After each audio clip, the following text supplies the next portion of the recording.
today's episode, we are talking about a subject that honestly nobody really wants to talk about, but it's something that we all have to face. We all want our pets to live forever, but the reality is that at some point, most of us will have to make that difficult decision as to when to let them go. It's no wonder that we find this hard. Research tells us that 95% of pet owners consider their pets as family members. But of course, we don't usually have to make that decision for our human family. So it comes as no surprise that making the decision to euthanize our pets can be an extremely difficult and emotional one. Today, I'm joined by Annie Clark, who has worked as an emergency and critical care veterinary nurse for 11 years and works with me at Home Goodbye, a pet home euthanasia service in London. Annie heads up the client care team, where she guides and supports owners when their pet reaches the end of its life.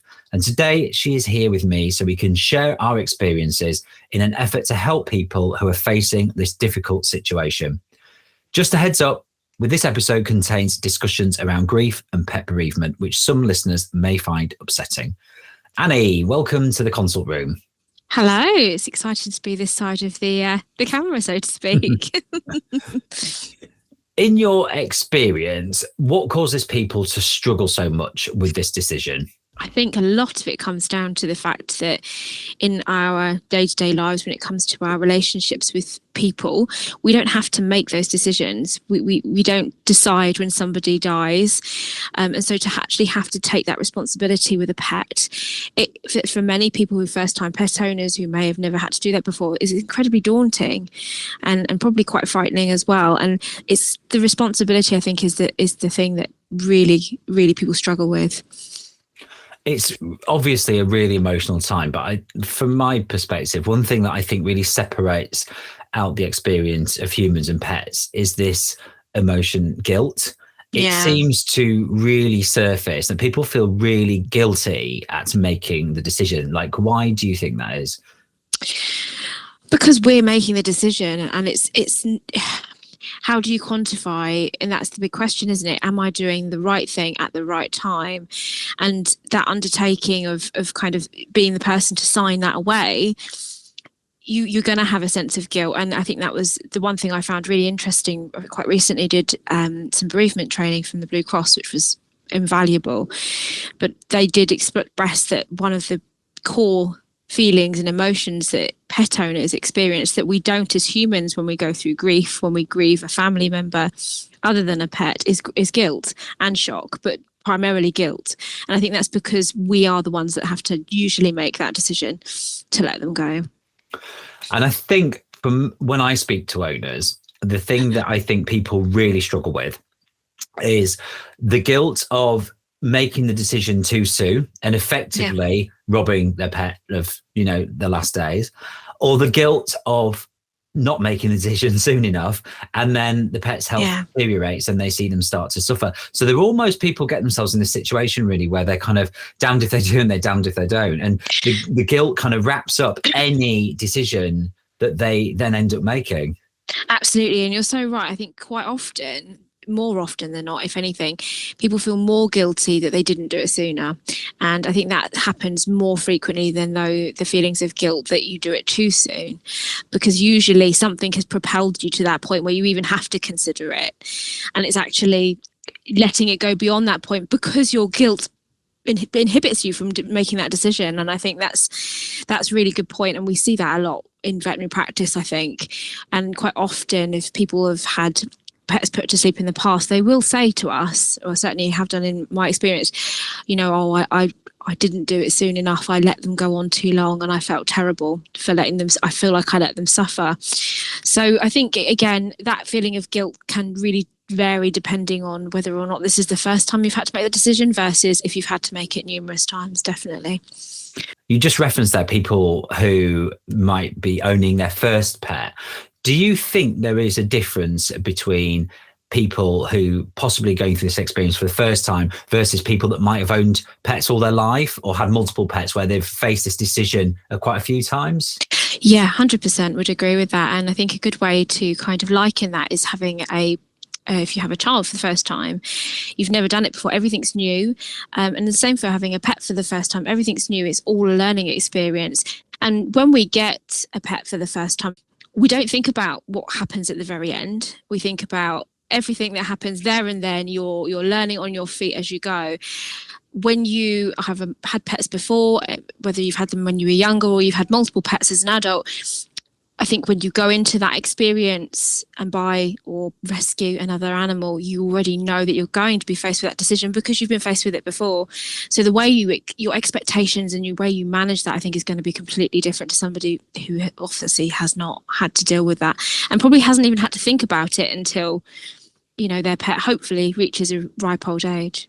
As veterinary professionals, we have to support pet owners through this difficult time, like, every day pretty much. Is it different when it's our own pets? Oh, God, yeah, 100%. I don't think it's any easier for veterinary professionals to have to make that decision. Actually, interestingly, the weekend just passed, a really good colleague and friend of mine, she's a vet, had to put to sleep her dear old Labrador, and she was very elderly, bless her. And she knew that the time had come, and she was accepting of that and very pragmatic and practical, that it was the right thing to do. But she was really struggling with the idea of being with her at the end.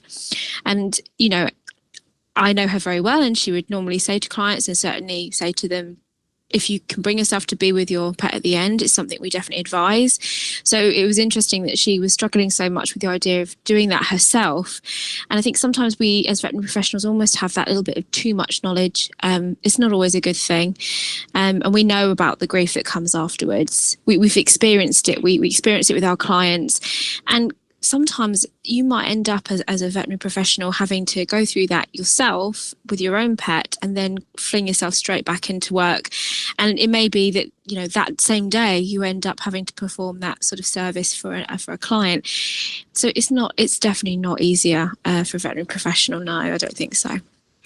One thing that I've learned over the years, and I'm sure you'll echo this, is that we see and I think probably understand more now a lot of the emotions that accompany this process. And I'm going to talk about the specific emotions in a minute, but I have found, and I've started doing this a lot more recently, that talking really openly about grief and talking about the guilt and the anxiety, and because I recognize that's what people are feeling. And I think early on in my career, we used to just kind of almost try and make light of a bad situation and say, but now I think sometimes facing into that really raw emotion and having open conversations about how people are feeling, I think for me feels better and helps people process what they're feeling a lot better. Yeah, absolutely. I think we've been quite conditioned to try and almost not even use the word death when it comes to euthanasia.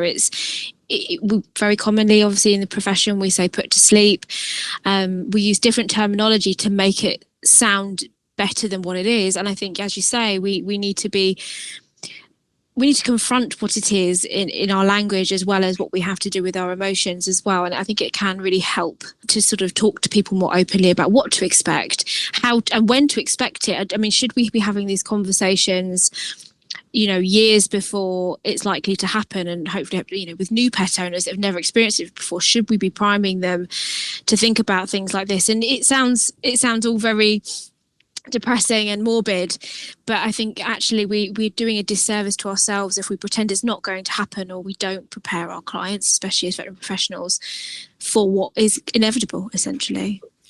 So let's talk about the emotions then. In a previous episode, we talked to Diane James, who runs the pet bereavement support service at Blue Cross, and she talked a lot about anticipatory grief. And I found that conversation really fascinating because I recently had a friend who was really struggling to make the decision to put her dog to sleep, but actually she made herself quite poorly with that, the anticipation of that grief. Have you come across cases where actually, that emotion actually starts marring people's judgment, or really kind of making them unwell from a health perspective? Yeah, absolutely. I've seen it many times, both in practice and obviously as part of the home goodbye service, that we have clients that call us that are completely debilitated by this feeling of guilt, and they live with it every day.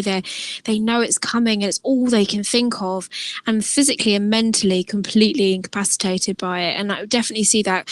And it doesn't have to just be with an elderly animal that's been diagnosed with something terminal. It can be quite often in a situation that's happened suddenly with, accidents, emergencies that occur, and their animal is in hospital and very unwell, and they're kind of faced with this really difficult decision, and they're anticipating the worst outcome, and it's completely and utterly taken over their life. It's a pretty awful feeling, and we don't really have that. Well, I think we do have that as humans. If we have a family member that's diagnosed with a terminal illness, absolutely, you can definitely relate that. But we feel it more with our pets, mainly because of that decision that we have to take, and essentially sign away. We also talked about another emotion called echo grief. And I found the conversation really fascinating on the previous episode because I've seen this so many times. And I just had a really good example of this just the other day, where a lady had made the decision to put her cat to sleep. It was an old cat and it had lots of health problems, but she'd only had the cat for a year because she'd actually inherited the cat from her parents, and both parents had sadly died the year before. Now, she was overwhelmed with grief and couldn't quite understand why. But actually, as I talked it through with her, and I said, actually, you're not just grieving for the cat, you're grieving from the memories of, of the association of this little cat, which is your mother and father. And I think that really helped her to kind of understand, oh, that's why. Because actually, she really couldn't rationalize why having this old cat that she'd taken on for a year was causing her, from her perspective, probably more grief than she'd felt, before. And as I explained to her, this is a summation of all the grief that you've probably experienced in the last few years. And I thought that was really interesting. Have you got any examples of where you've heard about echo grief as well? Yeah, and I didn't know what it was until recently, if I'm honest. It's only recently that I've known to identify it as that. But absolutely. And it's because animals can be that very tangible link to another person that's so important in our lives. And a really good example for me is actually personally, my grandfather rescued 2 cats when my grandmother passed away, and they were his companions, and they were Buffy and Phoenix, and they were his 2 companions, and they went everywhere with him. One was always indoors with him, one was always outdoors with him. And he sadly passed away, and shortly thereafter, Phoenix passed away. But Buffy was still with us and went to go live with my aunt and uncle. And now he was a funny old cat. He became really antisocial, didn't really mix with anybody, was a little bit aloof, shall we say. And I always thought, well, he's probably grieving for my granddad. I know that's, whether that's a projection or not is a different conversation.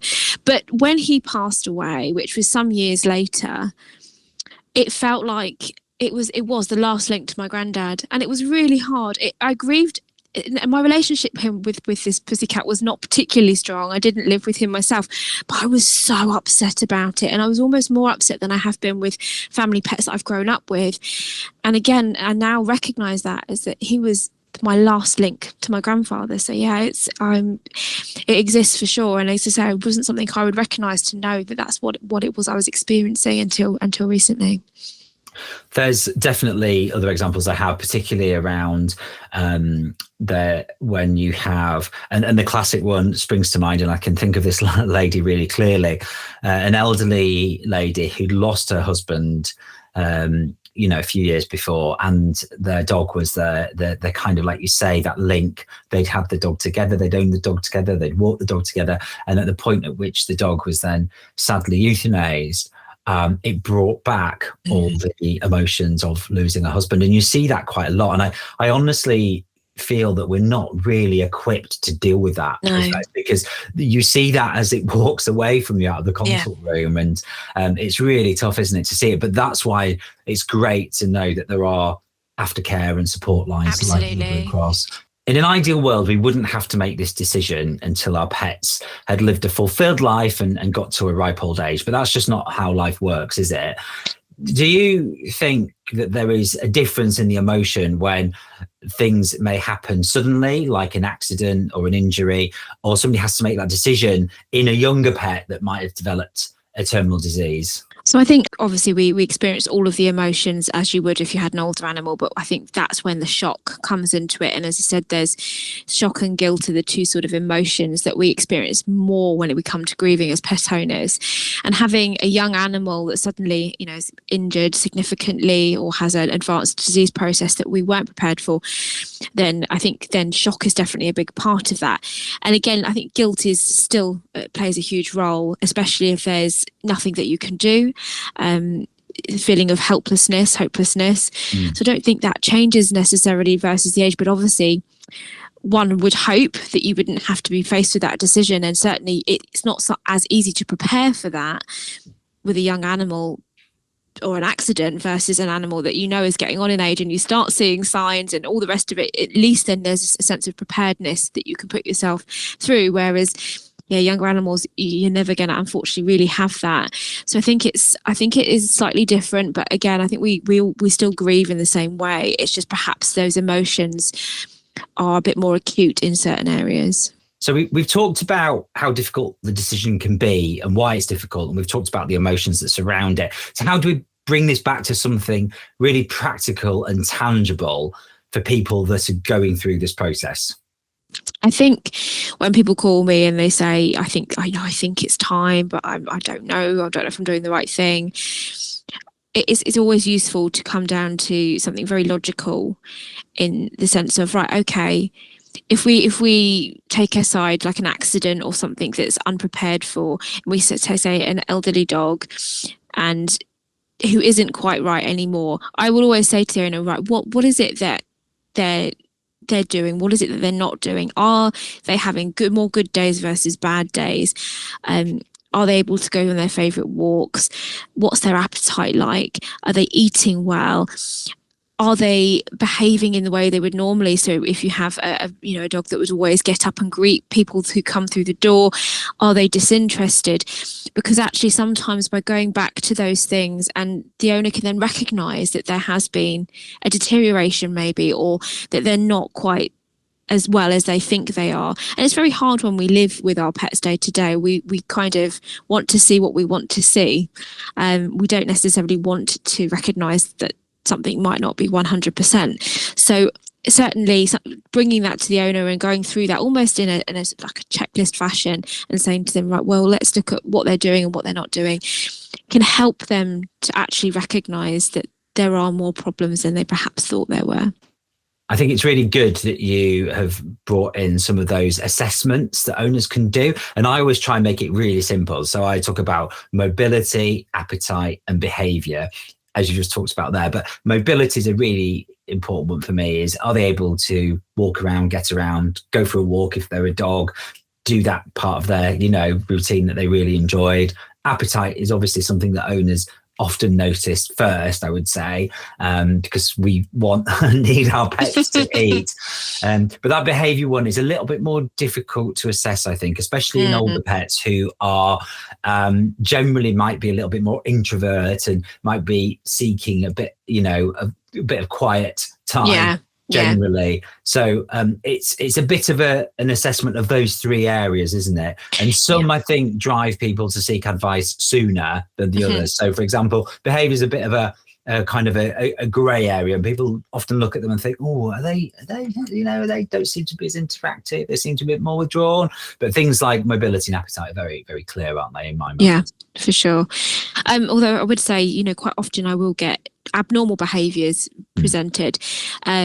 He's pacing around at night, or with cats, they're going outside and then coming back in, that they've forgotten that they've gone outside, and that's certainly something I recognise with my own family cat. But yeah, and so abnormal behaviour is actually more so than perhaps, as you say, withdrawn.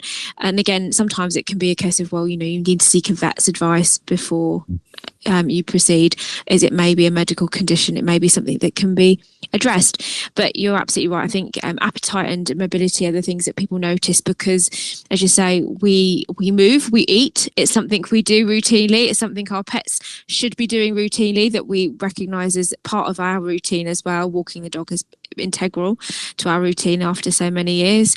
And if they're not wanting to do it for as long or at all, then that's a big red flag, isn't it? I think where owners often have difficulty is this whole concept of good days versus bad days, and where pets might seem like they rally and they're eating all the dinner and they seem to be interactive today, and then the next day they seem to go downhill. And I think people find that really difficult, especially when pets are kind of going up and down, and really not being able to assess an ongoing deterioration, and that people really struggle with that. Have you got any advice for people that are kind of going through that now? I think, as you say, that's really difficult because that can go on for quite some time, with this sort of roller coaster, if you like. I think the only advice I can give in that situation, and I would find useful, is to keep a diary, really. It's easy to forget, and it's really quite hard to say. We concentrate on the good things as human nature for the most part, so it's going to be easy to forget perhaps some of the bad days. So I think writing or keeping a journal or a diary for a few weeks to really keep track on what they're doing is probably a good way of kind of getting that measure and understanding actually how they're doing a bit better. Yeah, I think and that remembering the good days or kind of highlighting the good days, that's hope, isn't it? That's people that are really kind of got hope at the forefront of the situation. But actually, I like that idea of keeping a diary because it turns that into quite an objective measure, and you can really good day versus bad day becomes really objective then, doesn't it? Yeah. And if it's harder to read back through yourself, I mean, that's something that you present to your vet, who can then have a look at that, as you say, objectively, and say, oh, actually, it doesn't look as good, or it's perhaps a bit better than you thought. So yeah, I really struggled with this with my own dog Dolly, as you know.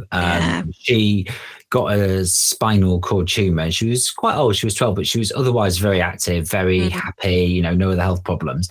So her mobility was being affected in terms of not being able to walk, yet mentally she was still, she had all the faculties and she was quite happy, and appetite was as good as ever. So I actually really struggle with this one because even though I use this as a 3-point assessment to really simplify quality of life, I did struggle. But I knew from seeing dogs deteriorate from a mobility perspective that actually their behavior starts to become affected. They start to become quite distressed if they can't stand up, and I've seen dogs that once they start, soiling themselves, dignity, quite clean, they get quite distressed at situations like that. So I kind of knew that even though her mobility was the key indicator for quality of life, that actually the other ones would start to become affected as well. So I think that helped me, but I think it's a bit harder, isn't it, when owners haven't seen that progression before, when they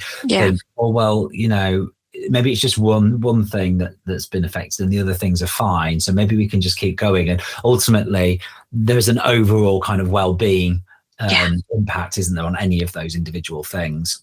Absolutely. And as you said about dignity as well, I think with knowledge, that you don't want them to get to a point where that they've lost their dignity, or that their faculties are then compromised in other areas which you wouldn't have expected to see so necessarily. So I think that's another thing, again, with pet owners that aren't necessarily educated or haven't been through it themselves, is sort of educating them to understand that that's something to really be aware of and mindful of. It's not necessarily, oh, your dog's got arthritis and they're going to get a bit creaky and they're going to struggle to walk, but that actually can impact on their appetite, and it can make them feel lousy and in pain, and in pain can really affect their behaviour in turn. So it's quite difficult, isn't it, quality of life, because like you say, we try and bring it back to an objective measure, but for a lot of people it can be quite subjective, and I know for a fact that what some people would consider acceptable from a pet and a human perspective in terms of quality of life, other people wouldn't. So How do you kind of navigate through that when people are asking you the questions? How do you try and comprehend people's different perspectives on quality of life? That's a really difficult one to answer, isn't it? Because again, you have to know the person, I think, or know the client, or to a reasonable extent to know what their measures are, I suppose. I think if anyone's ever asking another person's opinion, perhaps on quality of life, then they may just be asking for an opinion, but equally, quite often I tend to find in those situations they're asking because they're doubting perhaps their own measures, their own kind of opinions on what they think quality of life now is. A good example for me, in veterinary that I've seen in practice before, was a 22-year-old cat. 22, phenomenal age, who was still getting about, just about getting in and out of the litter tray, wasn't going outside anymore, but was still eating ravenously. Appetite was there, eating. And for this owner, it was, he's not ready because he's eating really well. And as I said to her, no, absolutely. But looking at him, he wouldn't let her groom him. He looked unkempt, untidy. He had really painful mats over him, which we couldn't sedate. You couldn't sedate a 22-year-old cat. He had kidney disease. There was lots of underlying factors. And I said to her, I know he's eating, and it's great he's eating, but everything else is sort of suggestive that he is an uncomfortable and in pain pussycat. And I think that's the thing, isn't it? Is when we look at those measures, it's actually about pain a lot of the time and what sort of suffering they might be feeling, and trying to put a measure on that. Almost sometimes it might be a little bit easier to kind of assess how painful an animal might be, and taking those other kind of mobility and appetite and all those other things out of the equation. So I think sometimes it's worth, if an owner comes to me and is saying, but they're doing such and such and such, I don't think it's time because they're doing such and such, but actually there is something else going on, and you can see that animal is suffering a little bit now. When we take that out of the equation and say, okay, take the appetite out of the equation, take that away, then they can see a little bit more clearly and perhaps be a bit more subjective about what their pet might be experiencing. And there is actually another element to this, isn't there, that we haven't really talked about, which is the practicality of it. So I recall a lady who was an elderly lady who herself had mobility problems, and she had a old Labrador who was really struggling to stand and walk, but she lived on the 4th floor of a block of flats with no lift. And from her own kind of, I suppose, values perspective, she was really comfortable with her dog struggling to walk, and had all the right intentions of, no, I can take him to the toilet 4 times a day. I can, I think it's fine. I'll nurse him if he saws himself in bed. I'm happy to clean it. And that from her perspective was okay from a quality of life perspective. But practically she just couldn't cope, and she tried for a few days. But when she came back into the practice, we had to say, look, you're actually physically making yourself quite unwell as well, struggling with this dog. And with the best will in the world, neighbours are willing to help, aren't they, for a period of time. But when it's 4 times a day, and she just physically couldn't cope. So there was that element of there as well. And that was really difficult for her, because there just wasn't a practical way of her facing into the dog's health condition. But actually, from a will perspective, she really wanted to keep going. And that was a bit of a challenge, I would say. But it does have to be factored in, doesn't it? The practicality of it. Absolutely. And I think that's a really good point, is that quite often we do have pet owners that have relatable diseases as well themselves. And they mirror their animals with them, and the idea of that being almost the reason to let them go is a bit scary. And I can see why. For example, we've had really, really difficult to control diabetic cases, especially recently, actually. And it's been a labour of love to try and get them to a safe point, but they've had multiple issues of hospitalisation where they've had to come in and they've been really quite unwell. Now the owner's diabetic, so for them to have to make that decision to actually let them go because we could, they've exhausted all avenues and things are still not working out. It's a bit like, well, who's going to pass the death sentence on me now? And so they see that, and then that's another thing that owners quite often will contend with. And as you say, with mobility, elderly clients with dogs or cats with arthritis or with mobility issues, it's very tough, I suppose, to sort of say, oh, okay, well, they're suffering, it's now probably time to let them go, when they themselves will be struggling with their own mobility. And there is another very practical conversation to be having, especially in the current economic situation in the country, was where a lot of households are experiencing financial hardship. And just those conversations we had earlier about guilt, I often have to say to people, look, don't feel guilty about not being able to afford veterinary care. Don't feel guilty about your situation, your circumstances changing, because actually, that's another issue, isn't it, right now that we're facing, where some people are, if I was in a better position, I would be able to afford this, or I'd be able to deal with this. But currently, because of my circumstances, I'm not. Yeah, that's a difficult one, isn't it, as well? And again, we all want to think that we've done the absolute best, and I think this is where I think euthanasia needs to be seen for what it is. And I have said before now to clients, euthanasia is a treatment option. It's not necessarily giving up just because you're financially unable to afford something, or there are no more treatment options available. I think euthanasia shouldn't be seen as this kind of be finite, that's it, one stop only. It is a treatment option, and it's one of the kindest things, and I say this as well quite often to clients, it is one of the last kindnesses we can offer our animals. Euthanasia is to end suffering.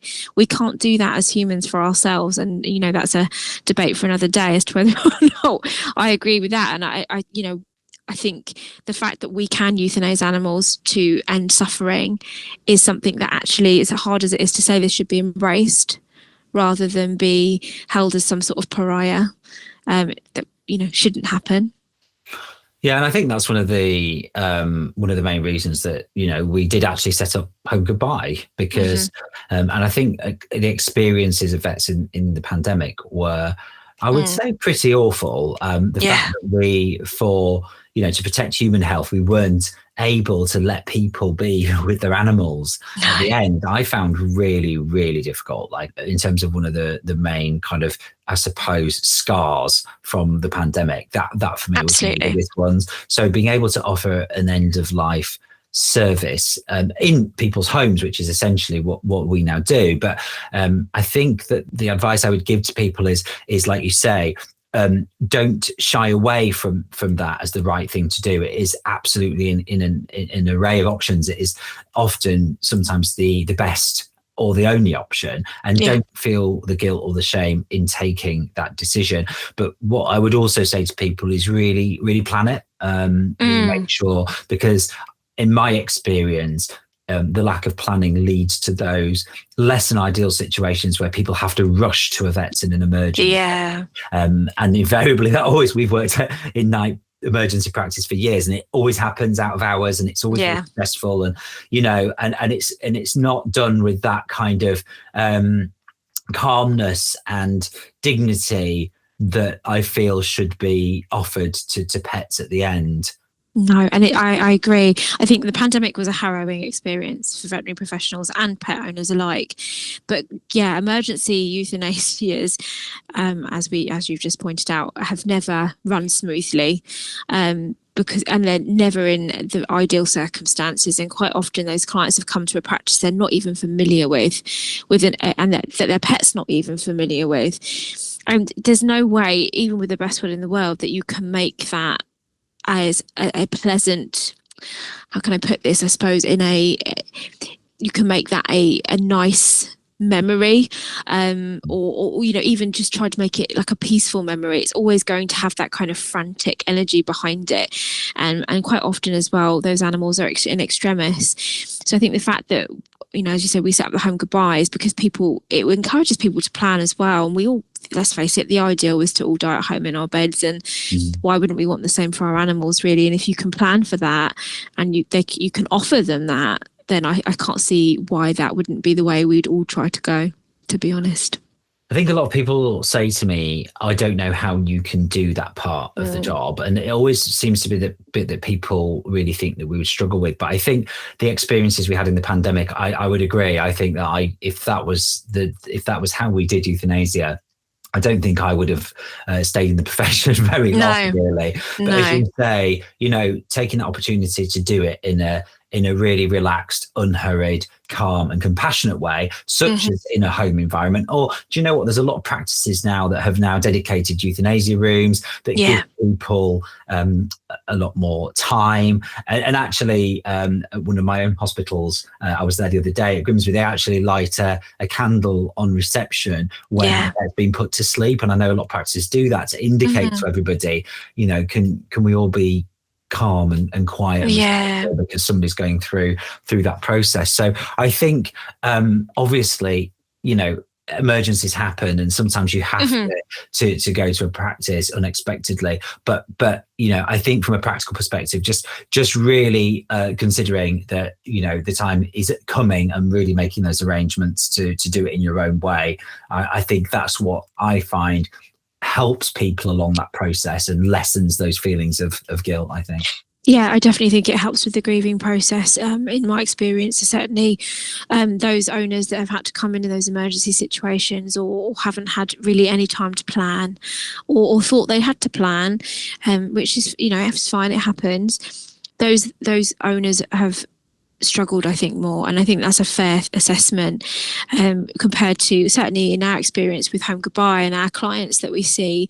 I'm certainly not negating that they don't feel guilt and are terribly sad about losing their pet, but have all kind of echoed that, haven't they, that they were just so glad that they could let them go at home with their family around them at peace. And that was the whole reason, wasn't it, for doing this? And it's just so nice to be able to offer it. And it's good to see that more practices are giving more time. Our practice is just set up a euthanasia room actually as we speak, and it's nice to be able to have that separate space where they can go as well. So I think actually that's one good thing that's come out of the pandemic almost, is veterinary practices are making huge strides to try and improve that area of service, because we recognise that it just fell apart in the pandemic. Annie, I just wanted to say a huge thank you to yourself and indeed to veterinary professionals everywhere for all the care and support you give to clients this really difficult time. I will definitely get you back soon, as I know that we get so many questions on this area and these conversations can be so helpful for people. Absolutely, I'd be delighted to. If you are finding it hard to make the decision to euthanize your pet, then please do reach out to your vet. And remember, the grieving process starts even before your loss. So if you're really struggling, then there are services out there to support you, like the Blue Cross Pet Bereavement Support Service. For pet owners in London and the surrounding areas, myself and Annie referenced a home euthanasia service called Home Goodbye. For more information, please call us on 0208 057 0000.